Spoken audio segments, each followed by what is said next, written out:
વાત ભાવનગર શહેરની કે જ્યાં રોજે રોજ હવે રખડતા શ્વાનનો આતંક વધુ વકરી રહ્યો છે। રોજ કોઈને કોઈ બાળક, વૃદ્ધો કે પછી રાહદારી શ્વાનના હુમલાનો શિકાર બને છે। ખાસ કરીને કરચલિયાપરા વિસ્તાર, કુંભારવાડા, વડવા, કાળિયાબીડ, ચિત્રા, દિવાનપરા રોડ વિસ્તારમાં રખડતા શ્વાનનો આતંક સૌથી વધુ જોવા મળે છે। મહાનગરપાલિકામાં વિપક્ષે આ રખડતા શ્વાનના ખસીકરણનો મુદ્દો ઉઠાવ્યો।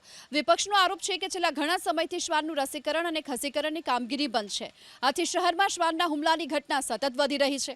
એટલું જ નહીં, રખડતા શ્વાનને પકડવા માટે પણ કોઈ નથી આવતું। અમુક વિસ્તારોમાં તો શ્વાનોનું સ્થળાંતર કરવું પડે એ પ્રકારની સ્થિતિ હોવાની વાત કરી। આ તરફ વિપક્ષે ઉઠાવેલા સવાલનો મનપા પ્રશાસનના અધિકારીએ જવાબ આપ્યો કે ખાર વિસ્તારમાં ડોગ સેન્ટરના પતરા સડી ગયા હોવાથી રિનોવેશનની કામગીરી ચાલે છે અને એક સપ્તાહમાં આ કામગીરી પૂરી થયા બાદ ખસીકરણની કામગીરી ચાલુ કરવામાં આવશે।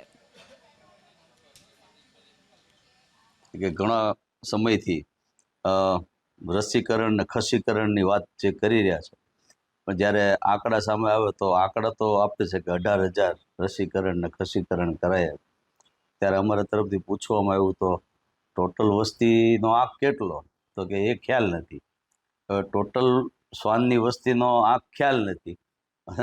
રસીકરણ ને ખસીકરણ તમે 18,000 દેખાડો છો, તો કે આ તમારો સવાલ વ્યાજબી નથી। તો એ 18,000 એ કે છે તો એ સવાલ એનો વ્યાજબી છે।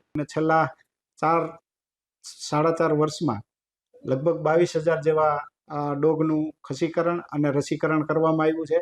આગામી દિવસોમાં અમે હાલ વર્ક ઓર્ડર આપેલો છે, જેમાં 10,000 ડોગ આગામી દિવસોમાં કરવામાં આવશે અને લગભગ 2 કે 3 વર્ષમાં ભાવનગર સિટીના બધા આ ડોગનું ખસીકરણ થઈ જાય એ પ્રકારનું આયોજન કરવામાં આવે છે।